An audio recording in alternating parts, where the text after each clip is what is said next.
오늘 말씀은 고난을 두려워하지 않는 자의 세 가지 이름이라는 제목으로 여러분들과 함께 말씀 나누기 원합니다.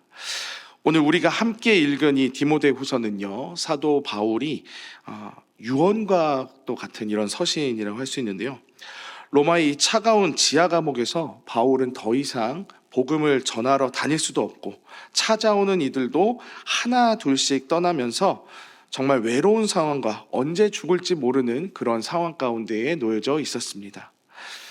하지만 이러한 자신의 처지임에도 불구하고 바울의 관심은 온통 에베소 교회에서 목회하고 있는 젊은 제자 디모데에게 향해 있었는데요, 당시 네로 황제의 박해는 계속해서 심해지고 있었고 교회 내부에는 거짓 교사들이 잘못된 가르침으로 이렇게 교회를 어지럽히고 있는 상황 가운데에서 어린 디모데가 이 사역을 하면서 이 큰 어려움 속에 혹시 믿음을 잃어버리면서 사명에서 이탈하지는 않을까라는 이런 바울의 걱정 어린 그러한 마음을 가지고 바울이 노심초사하면서 디모데에게 오늘 편지를 씁니다.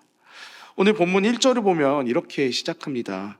내 아들아, 그러므로 너는 그리스도 예수 안에 있는 은혜 가운데에서 강하고, 아들과 같이 아끼는 디모데를 향해 바울은 은혜 가운데서 강해라 라고 이렇게 오늘 본문은 말해줍니다. 이것은 단순히 스스로 힘을 내라 라고 하는 그런 격려가 아니라 원어적인 해석을 보면은 외부로부터 오는 힘, 그러니까 하나님께서 주시는 힘을 얻어 강해짐을 받으라라는 의미로 이렇게 해석이 되더라고요. 이것은 우리 모두에게 고난 중에도 우리에게 능력을 주시는 전능하신 이가 있다라고 하는 그런 위로와, 또 그리스도 예수 안에 있는 은혜를 붙들 때에 우리는 비로소 강해질 수 있고 또 온전한 그리스도인의 정체성을 띠면서 살아갈 수 있다는 것을 말해주고 있습니다. 바울은 오늘 본문에서 하나님이 주시는 힘을 얻은 자가 어떻게 그리스도인의 정체성을 띠며 살아가는지, 당시 로마 사회에서 가장 익숙한 세 가지 직업인 병사, 경기하는 자, 그리고 농부를 이렇게 예를 들어서 이 세 가지 비유를 통해서 단순히 열심히 살라고 하는 그런 교훈을 넘어서 하나님이 주시는 힘을 얻은 강건한 자가 고난을 대하는 태도는 어떠한지, 상급을 바라보는 시선은 어떻고, 무엇보다도 예수 그리스도를 기억하는 삶의 방식에 대해서 말해주고 있습니다. 오늘 하나님이 주신 힘을 얻은 자들이 나타내는 이 세 가지 정체성을 하나씩 살펴보면서 이 땅에서 그리스도인으로 살아가는 저와 여러분들이 어떻게 이 정체성을 닮아가면서 믿음으로 달려나갈지 함께 살펴보기 원합니다. 먼저 첫 번째 비유는요, 병사입니다. 오늘 본문 3절과 4절 한번 보겠습니다. 너는 그리스도 예수의 좋은 병사로 나와 함께 고난을 받으라. 병사로 복무하는 자는 자기 생활에 얽매이는 자가 하나도 없나니 이는 병사로 모집한 자를 기쁘게 하려 함이라 라고 말하고 있습니다. 아마 한국 남자들은 이 구절을 보면 너무나도 이해가 잘 될 것입니다. 군대에 입대해서 훈련소에 들어가게 되면 거기서부터 조교가 이렇게 얘기합니다. 너희들은 군인이다. 조교가 이렇게 이야기를 하는 이유는요, 군대에 들어온 이상 더 이상 바깥에서 했었던 그런 바깥의 사회에 있었던 나의 정체성과 행동 양식, 생각, 이 모든 것들이 이 막사 안에서는 전부 다 이 세상과 있었던 것과는 다르게 이제 행동해야 된다는 것을 이제 인식시켜주기 위해서 조교가 그렇게 이야기를 하는데요, 군인이 된 순간부터 잠자는 것부터 모든 생활, 심지어 이름을 부르는 것까지 달라지면서 생활이 완전히 뒤바뀌게 됩니다. 오늘 바울은 디모데를 향해, 그리고 오늘 우리를 향해 너는 병사다라고 이야기를 하고 있습니다. 병사는 전쟁을 전제로 존재하는 직분입니다. 심지어 쉬는 것도 전투를 위한 휴식이라고 해서 전투 휴무라고 합니다. 무조건 쉬어야 됩니다. 이때 그냥 나는 안 쉬고 싶은데요, 이렇게 할 수가 없습니다. 무조건 쉬어야 됩니다. 이전에 믿음이 없었던 생활과는 완전히 달라졌음을 이야기합니다. 우리가 크리스찬이라는 이름을 이제 사람들에게 불려지게 된 그 순간부터 이제 우리는 사탄이 다스리는 죄의 나라에서 건짐을 받아 하나님 나라의 군대로 편입되었다는 것을 의미합니다. 그렇다면 병사의 특징은 무엇일까요? 첫 번째는 고난을 당연하게 여긴다는 것입니다. 더 정확히는 그럴 수밖에 없는 상황과 환경이 주어지게 되는 거죠. 왜냐하면 군인이 훈련을 받거나 전쟁터에 나가면서 여기는 왜 이렇게 춥습니까? 왜 이렇게 잠자리가 불편합니까? 이렇게 밥은 왜 이렇게 맛이 없고 여기저기서 왜 이렇게 총알이 날라옵니까? 이렇게 불평하지 않습니다. 그리고 그렇게 불평할 수도 없습니다. 호화로운 전쟁터가 어디 있겠습니까? 그것이 군인의 삶이자 현실이고 군인이 마주한 전쟁의 민낯이기 때문입니다. 존 스토트 목사님의 디모데후서 강의에서는 이렇게 말합니다. 그리스도인은 십자가의 군병이다. 안락한 삶을 기대해서는 안 된다. 십자가가 없는 기독교는 기독교가 아니다 라고 말하고 있는데요. 우리는 종종 신앙생활 하면서 고난이 오면 당황해야 합니다. 내가 예수를 이렇게 잘 믿는데 왜 나에게 이러한 어려움이 생기게 된 거지? 그러나 누가복음 14장 27절은 말합니다. 누구든지 자기 십자가를 지고 나를 쫓지 않는 자도 능히 나의 제자가 되지 못하리라. 그리고 마태복음 7장 13에서 14절은 좁은 문으로 들어가라. 멸망으로 인도하는 문은 크고 그 길이 넓어 그리로 들어가는 자가 많고 생명으로 인도하는 문은 좁고 길이 협착하여 찾는 자가 적음이라 라고 말하고 있는데요. 이 말씀을 보면 우리나라를 찾으셨던 수많은 선교사님들이 자신의 모든 안위들과 심지어 생명마저 던지며 이 땅의 복음화를 위해 얼마나 많은 고통과 고난을 받으셨듯이 신앙생활이 그렇게 호락호락하지 않다는 것을 이렇게 보게 됩니다. 때로는 우리가 사는 현실을 뒤집어 엎어 완전히 역행하며 마치 연어가 강가를 거슬러 올라가는 것과 같은 그러한 힘들고 어려운 길을 우리가 감수해야 한다는 것을 보게 됩니다. 그래서 오늘 말씀은 우리를 병사라고 말합니다. 병사에게 고난은 이상한 일이 아니라 승리를 위해 반드시 거쳐야 하는 과정입니다. 그래서 사도 바울은 나와 함께 고난을 받으라 라고 초청을 하고 있고요. 심지어 베드로전서 4장에서는 고난당함을 즐거워하라 라고까지 이야기를 합니다. 즉 하나님께서는 고난을 통해 하나님의 성도 모두를 믿음의 사람들로 더딥혀 가실 것임을 주님께서는 말씀을 통해 이야기하고 계시는 것을 볼 수 있습니다. 또 병사의 두 번째 특징은요, 단순함입니다.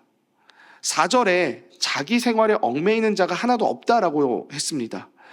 여기서 자기 생활이란 일상의 생업, 사사로운 이익, 이 세상의 염려들을 말합니다. 군인이 전쟁터에 나가면서 주식 시세를 걱정하고 집안 인테리어를 고민한다면 어떻게 되겠습니까? 제대로 된 전쟁 수행력이 나오지 않을 것입니다. 막사에서 전투태세라고 해가지고 이제 비상벨이 막 울리고 있어요. 요즘은 막사 안에 이제 핸드폰 갖고 들어가는 게 이제 반입이 가능하죠. 근데 이제 전투태세 벨이 막 울리고 있는데 이 병사가 핸드폰을 보면서 이거 주식 지금 팔지 않으면 손해보는데 이러면서 가만히 있다고 한번 생각해 보십시오. 정말 큰일이 나겠죠. 이런 것처럼 병사는 위의 명령에 그리고 이 전쟁의 상황 가운데 바로바로 자신이 대처하고 바로 이 명령에 수행할 수 있도록 바로 전쟁에 투입될 수 있도록 삶을 거기에 맞추고 단순화시키고 그것을 이제 훈련받게 됩니다. 자기 생활에 얽매이지 말라고 해서 이것을 우리 모두가 직업을 관두고 선교사가 되라는 뜻은 아닙니다. 이것의 본질은요, 삶의 우선순위의 문제를 말하고 있는 것입니다. 무엇이 내 삶의 본질이고 무엇이 부차적인 것인가, 이렇게 구분하는 것입니다. C.S. 루이스의 순전한 기독교에서는 이렇게 말합니다. 우리의 진짜 문제는 우리가 하나님을 너무 많이 생각하는 것이 아니라 너무 적게 생각하면서 세상의 것들에 마음을 빼앗기는 데 있다라고 하는데요. 사랑하는 성도 여러분, 혹시 지금 너무 많은 세상의 것들에 얽매여 있지는 않습니까? 너무 많은 관계, 너무 많은 소유, 너무 많은 취미 생활들이 혹시 여러분들의 영적 기동력을 떨어뜨리고 있지는 않습니까? 병사는 명령이 떨어지면 언제든지 떠날 준비를 해야 합니다. 자기 생각과 고집에 얽매여 떠날 타이밍을 놓쳐서 막 우왕좌왕하게 되는 순간 모두가 위험해지게 됩니다. 우리 삶에도 주님의 나라를 위해 움직이려 할 때 방해가 되고 거추장스러운 것들은 다 정리하고 오직 복음을 위해서 가볍고 단순해지길 축복합니다. 병사의 세 번째 특징은요, 바로 병사가 싸우는 유일한 이유는 바로 모집한 자, 즉 지휘관을 기쁘게 하기 위함입니다. 군대에서 가장 유능한 사람은요, 바로 명령을 잘 수행하는 사람입니다. 군대는 상명하복이라고 하죠. 상관이 명령하면 하관은 무조건 복종해야 되는 것이 군대입니다. 이유는 없습니다. 그게 군대입니다. 군대는 명령이고 그 명령을 잘 이행하는 군인이 그 부대에서 최고의 에이스로 이제 평가를 받게 되는 것이 군대입니다. 만약 유능한 지휘관 아래에 유능한 부대원이 함께 한다면 그 어떤 두려움과 어려움은 없을 것입니다.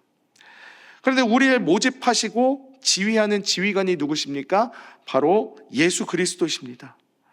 나의 만족, 나의 명예, 나의 성공이 아니라 오직 나를 죄악 가운데서 불러내어 하나님 자녀 삼아주신 주님의 기쁨 되는 것, 이것이 우리 인생의 유일한 목표여야만 합니다. 로마서 12장 1에서 2절을 보면은 그러므로 형제들아 내가 하나님의 모든 자비하심으로 너희를 권하노니 너희 몸을 하나님이 기뻐하시는 거룩한 산 제물로 드리라. 이는 너희가 드릴 영적 예배니라. 너희는 이 세대를 본받지 말고 오직 마음을 새롭게 함으로 변화를 받아 하나님의 선하시고 기뻐하시고 온전하신 뜻이 무엇인지 분별하도록 하라 라고 하는데요, 우리가 이 땅에서 드리는 이 최고의 예배는 이 땅 가운데서 하나님을 기쁘시게 하는 그 일들을 하면서 주님께 영광 올려드리는 것입니다. 우리가 이 땅에 태어나 지금 이곳에 있는 명확한 목적이 여기에 있습니다. 저와 여러분 모두 다 하나님 나라를 위해서 부름받았고 모집됐습니다. 그렇다면 오늘 주어진 이 하루 안에서 우리는 하나님을 기쁘시게 하며 주님께 영광 올려드리는 삶을 기꺼이 살아가야 한다는 것입니다. 그렇게 살아가는 저와 여러분 되게 축복합니다. 두 번째 비유는요, 바로 경기하는 자입니다. 법대로 경기하면서 면류관을 얻는 삶을 말하는데요, 운동선수를 이야기합니다. 5절을 보시면 경기하는 자가 법대로 경기하지 아니하면 승리자의 관을 얻지 못할 것이며 라고 말합니다. 바울 당시에, 그때에도 지금 이제 동계올림픽이 막 이제 끝났죠. 그때 당시에도 올림픽 경기나 이스트미아 경기 같은 그런 경기들이 매우 성행했었습니다. 선수들은 승리의 월계관을 얻기 위해서 그때나 지금이나 정말 피나는 훈련을 하는데요, 그런데 아무리 실력이 뛰어나다고 해도, 아무리 빨리 달렸다고 하더라도 경기법을 어기면 어떻게 됩니까? 아무런 소용이 없다는 겁니다.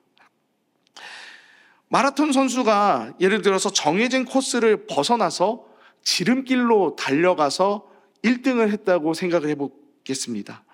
그렇다면 그가 1등으로 들어왔다고 하더라도 그것은 무조건 실격이 돼버립니다.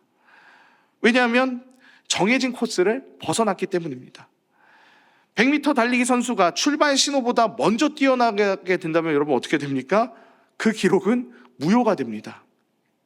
뿐만 아니라 운동선수들 검사하는 거 있죠, 도핑 테스트. 이 도핑 테스트에도 굉장히 운동선수들이 많이 걸리는데, 우리나라 역도의 간판 스타 장미란 선수가요, 2012년 런던 올림픽 때 몸이 좀 안 좋아서 4위를 한 적이 있었습니다. 그런데 놀랍게도 3위를 했었던 선수가 도핑 테스트에 나중에 걸리게 된 겁니다. 즉 도핑을 해가지고 동메달을 얻게 된 거죠. 그래서 이후에 이제 도핑 테스트에 이제 금지 약물을 사용했다는 이유로 3위 선수의 이 동메달이 박탈이 되고, 당시 4위였었던 장미란 선수가 이후에 동메달을 받게 되는 일이 이렇게 생겨났습니다. 그래서 지금 보시는 것처럼 저렇게 스포츠 신문에도 난 적이 있었는데요. 그만큼 경계하는 자는 열심히 하는 노력도 중요하지만 그 법과 규칙을 지키면서 결과를 내는 것 또한 너무나도 중요하고 당연한 것처럼 신앙생활에서도 하나님의 말씀이라는 법을 지키는 것이 우리는 매우 매우 중요하다는 것입니다. 우리나라 말에 이런 거 있죠. 모르만 가도 서울만 가면 된다. 어떤 방법이든지 간에 그냥 결과만 좋으면 된다라는 그런 의미로 많이 쓰는데요. 그런데 우리는 이러한 말 속에 결과만 좋으면은 과정은 어떻든 상관이 없다, 이런 생각을 하게 됩니다. 그러나 우리는 그렇게 돼서는 안 된다는 겁니다. 교회만 부흥하면 되지, 전도만 많이 하면 되지, 헌금만 많이 하면 되지, 이렇게 하면서 방법의 정당성을 무시하거나 하나님의 말씀을 무시할 때가 있는데요. 그러나 우리가 더 중요하게 생각해야 되는 것은 결과보다 하나님의 그 말씀을 얼마나 내가 그 가운데서 순종했느냐에 대한 그 과정들, 이것이 중요하다는 겁니다. 하나님께서는 그 과정들, 순종의 그 과정들을 더 중요하게 보신다는 겁니다. 또 법대로 경기한다라는 그 말 속에는요, 경기 규칙을 지키는 것뿐만 아니라 경기를 위해 철저히 자기를 절제하는 훈련의 과정 또한 포함이 되어 있습니다. 고린도전서 9장 25절에서 바울은 이기기를 다투는 자마다 모든 일에 절제하나니 라고 이렇게 말하고 있는데요. 인류 운동 선수들은 식단을 조절하고 잠을 줄이고 하고 싶은 것은 정말 많지만 다 자기가 이제 이후에 경기해야 될 것들을 생각하면서 참고 참아냅니다. 왜 그렇습니까? 안 그러면은 그러한 퍼포먼스, 결과들을 낼 수 없기 때문입니다. 세계적인 축구 선수 크리스티아노 호날두 선수는 40이 넘은 나이에도 지금도 다른 20, 30대 축구 선수들에 비해 최고의 몸 컨디션을 자랑하고 있는데요. 한 SNS 계정에서 호날두 선수가 구단의 축하 파티 때 샴페인이나 탄산음료를 전혀 먹지 않는 그런 절제력을 보여주는 영상이 화제가 되면서 그가 왜 아직도 지금도 세계 최고의 선수로 거론되고 있는지를 보여줬습니다. 이처럼 이 세상에 썩어 없어질 면류관을 얻기 위해서도 이렇게나 참고 노력하는데, 하물며 썩지 아니할 영원한 생명의 면류관을 얻으려고 하는 우리가 세상 사람들이 즐기는 모든 쾌락들을 다 누리고 잘 것 다 자고 놀 것들 다 놀면서 어떻게 영적 승리를 할 수 있겠습니까? 오늘 수요 예배에 나오신 여러분은 이미 그 영적 훈련의 자리에 나오신 것입니다. 매일 같은 시간, 같은 자리에 계속해서 루틴하게 이렇게 나오는 것이 사실 쉬운 게 아닌데요. 피곤한 육체를 이끌고 말씀의 자리를 지키는 것, 이것이 바로 경기하는 자의 모습입니다. 세상은 우리를 미련하다고 할지 모르지만 세상의 편법과 요령이 아니라 조금은 더디더라도 말씀의 원칙대로 정직하게 거룩하게 살아가는 저와 여러분 되기에 소망합니다. 그러면 심판장이신 주님께서 마지막 날 잘하였도다 충성된 종아 라고 말씀하시면서 의의 면류관을 씌워주실 것입니다. 세 번째 비유는요, 농부입니다. 6절을 보겠습니다. 수고하는 농부가 곡식을 먼저 받는 것이 마땅하니라. 앞선 병사와 운동선수의 비유가 치열함과 또 긴장감을 준다면 농부의 비유는 인내와 성실함을 보여줍니다. 농부의 특징을 보면 수고입니다. 여기서 수고라는 이 단어는 단순히 일한다는 뜻이 아니라 지칠 정도로 고되게 노동하다라는 뜻의 헬라어 코피아오가 이렇게 쓰여졌습니다. 농부의 삶은 그렇게 낭만적이지 않습니다. 뙤약볕 아래서 땀 흘려야 되고 잡초를 뽑아야 되고 비바람을 견뎌야만 합니다. 매일매일의 지루하고 고단한 삶의 연속입니다. 우리 신앙생활도 그렇습니다. 매일 큐티하고 매일 기도하고 또 매일 가족을 섬기고 매일 직장에서 성실하게 일하는 것, 어찌 보면 세상 사람들보다 더 고단하고 힘들고 지루하고 티가 나지 않는 그러한 삶들의 반복입니다. 때로는 아무리 물을 주고 가꾸어도 열매가 보이지 않는 것 같아서 낙심할 때도 있습니다. 전도를 해도 그 영혼이 돌아오지 않고 자녀를 위해 기도해도 그 자녀가 변하지 않는 것처럼 보이면서 낙심하고, 그러한 것들을 통해서 우리는 농부의 심정을 배우게 됩니다. 그러나 농부의 소망이 있습니다. 바로 반드시 거둔다는 것입니다. 농부가 그 고된 노동을 포기하지 않는 이유는 바로 추수의 법칙을 믿기 때문입니다. 심은 대로 거두고 또 눈물을 흘리며 씨를 뿌리는 자가 반드시 기쁨으로 단을 거두리라라고 하는 그 시편 126편 5절의 그 말씀처럼 그 약속을 믿기 때문입니다. 6절 말씀은 곡식을 먼저 받는 것이 마땅하다라고 합니다. 하나님은 수고한 자를 결코 빈손으로 돌려보내지 않으십니다. 이 땅에서의 보상뿐만이 아닙니다. 천국 곳간에 쌓일 영원한 상급을 의미합니다. 제임스 패커는 그의 책 하나님을 아는 지식에서 이렇게 말합니다. 하나님은 우리의 수고를 잊지 않으신다. 우리는 결과를 장담할 수 없지만 하나님은 약속을 장담하신다. 농부의 인내는 막연한 기다림이 아니라 하나님의 신실하심에 대한 확신이다라고 하는데요.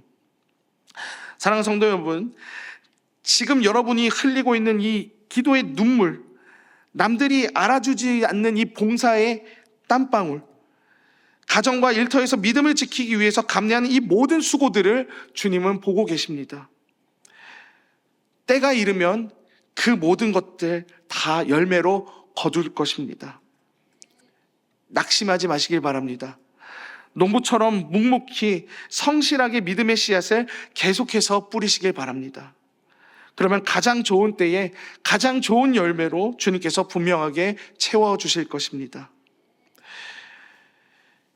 이제 마지막으로 바울은 이 병사, 운동선수, 농부 이 세 가지 비유를 말하면서 7절에 내가 말하는 것을 생각해보라. 주께서 범사에 내게 총명을 주시리라고 권면합니다. 이 세 가지의 삶을 가능하게 하는 핵심 비결이 무엇일까요? 바로 8절에 그 답이 있습니다. 내가 전한 복음대로 다윗의 씨로 죽은 자 가운데서 다시 살아나신 예수 그리스도를 기억하라. 이게 결론이요 핵심입니다. 우리가 받는 이 고난받는 병사로 살 수 있는 힘, 규칙대로 경계하며 절제할 수 있는 힘, 수고하며 인내로 농부로 살아갈 수 있는 힘은 바로 예수 그리스도를 기억하면서 나옵니다. 왜 예수 그리스도를 기억하는 것이 우리에게 그렇게 폭발적인 능력이 될 수 있을까요? 그것은 바로 예수 그리스도 그분 자신이 바로 가장 위대한 병사요, 또 가장 온전한 선수이며 가장 수고하신 농부로서 우리보다 앞서 이 길을 걸어가셨고 마침내 승리하시면서 우리에게 모든 본을 보이셨기 때문입니다.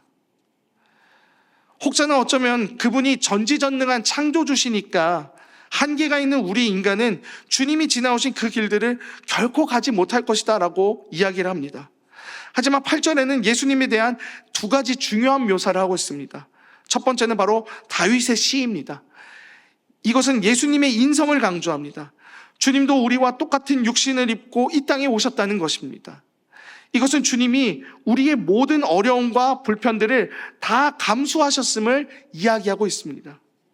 그러기에 창조주로 있을 때는 이 힘들고 불편함들 겪지도 않아야 되는 이 배고픔과 고단함, 성경에 나와 있진 않지만 분명 주님은 인간의 이런 생리 활동들 같은 것들로 인해 너무나도 힘들고 어려워하시면서 병사와 같이 치열한 영적 싸움 가운데에 함께 우리와 함께 그렇게 고단하게 치열하게 영적 싸움에 임하셨을 것입니다.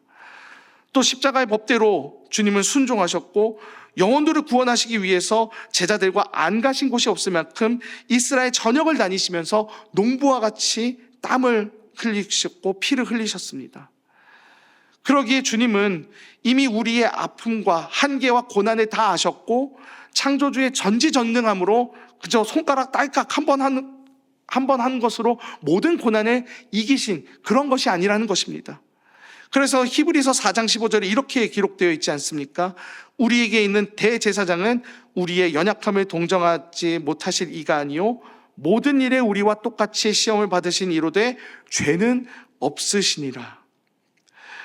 사도 바울은 또 예수님에 대해서 그 신성에 대해서 말하고 있습니다. 로마서 1장 4절을 보면은 성결의 영으로는 죽은 자들 가운데서 부활하사 능력으로 하나님의 아들로 선포되셨으니 곧 우리 주 예수 그리스도시니라 라고 말했습니다. 이것은 예수님의 신성과 절대적인 승리를 알리는 매우 중요한 포인트입니다. 그러므로 부활하신 주님과 연합된 우리의 삶 역시 세상의 그 어떤 고난과 실패 앞에서도 결코 무너지지 않습니다. 이 모든 승리는 이미 부활하신 예수님 안에서 완벽하게 보장되어 있기 때문입니다. 고린도전서 15장 57절의 그 고백처럼 우리 주 예수 그리스도로 말미암아 우리에게 승리를 주시는 하나님께 감사할 수밖에 없는 이유가 바로 여기에 있습니다. 사랑하는 성도 여러분, 지금 삶의 무거운 짐에 짓눌려 계십니까? 질병과 재정의 문제, 꼬여버린 인간관계 때문에 힘들고 어려우십니까? 파도치는 그 고난의 환경을 묵상하지 않고 우리를 위해 다시 사신 예수님을 기억하시길 바랍니다. 나를 위해 십자가에서 물과 피를 쏟으신 예수님, 사망 권세를 산산조각 내시고 영광스러운 부활의 첫 열매가 되신 예수님을 우리 마음 한가운데 모시길 원합니다. 요한계시록 1장 18절에 곧 살아있는 자라 내가 전에 죽었었노라 볼지어다 이제 세세토록 살아있어 사망과 음부의 열쇠를 가졌노니 라고 선포하신 그 살아계신 주님이 지금 우리와 함께하고 계십니다. 그 부활의 주님이 우리의 대장 되시며 우리의 공의로운 심판장이시자 우리의 모든 수고를 넉넉히 갚아주시는 참된 주인이십니다. 그분이 지금 우리가 기도할 때에 능력이 되어주시고 힘이 되어주십니다. 이 진리가 우리의 가장 강력한 영적 무기가 되어 세상의 모든 두려움을 몰아낼 줄 믿습니다. 주님은 바울이 디모데에게 쓴 편지를 통해서 고난을 받고 있는 디모데에게 또 지금 이 세상에서 고난을 받고 있는 우리들에게 너는 누구냐? 너는 스스로 누구라고 생각하느냐라고 이렇게 말하고 있습니다. 사탄은 끊임없이 세상의 기준을 들이밀면서 우리를 조롱하고 있습니다. 너는 실패자다. 너는 그저 평범하고 영향력 없는 사람일 뿐이다. 너가 예수를 믿는다고 해서 너가 달라지는 것은 없다. 사탄은 계속해서 우리를 그렇게 속이고 조롱합니다. 그러나 여러분, 세상의 거짓말에 속지 마시길 바랍니다. 오늘 우리가 함께 나눈 디모데후서의 말씀은 십자가의 피로 맺은 그 언약을 통해 우리에게 전혀 다른 위대한 정체성을 이야기하고 있습니다. 우리는 예수 그리스도의 좋은 병사입니다. 또 우리는 법대로 경기하는 선수입니다. 또 마지막 우리는 수고하는 농부입니다. 이 험한 세상을 병사로, 선수로, 농부로 이렇게 살아갈 수 있는 힘은 결코 우리의 그 자신의 힘에서 나오지 않습니다. 우리 이 모든 길들을 걸어갈 때에 우리보다 먼저 앞서가셔서 고통받으시고 철저히 십자가의 법에 순종하시고 자기 생명을 내어주신 농부로서 이 땅을 걸어가신 그 예수 그리스도께서 우리와 지금 함께하고 계시고 그분을 의지할 때 우리는 병사로 또 농부로 선수로서 그렇게 살아갈 수 있습니다. 이 세상의 고난들 가운데에 넘어지지 마시기 바랍니다. 주님께서 이렇게 우리에게 의대로 또 주님의 뜻대로 살아갈 수 있도록 오늘도 힘과 지혜와 능력을 부어주실 것입니다. 우리 모두가 이 진리의 말씀 가운데에 굳게 붙들리며 남은 한 주 이 치열한 삶을 넉넉히 이겨낼 하늘의 새 힘과 위로를 받으며 그렇게 살아가는 저와 여러분들에게 간절히 소망합니다.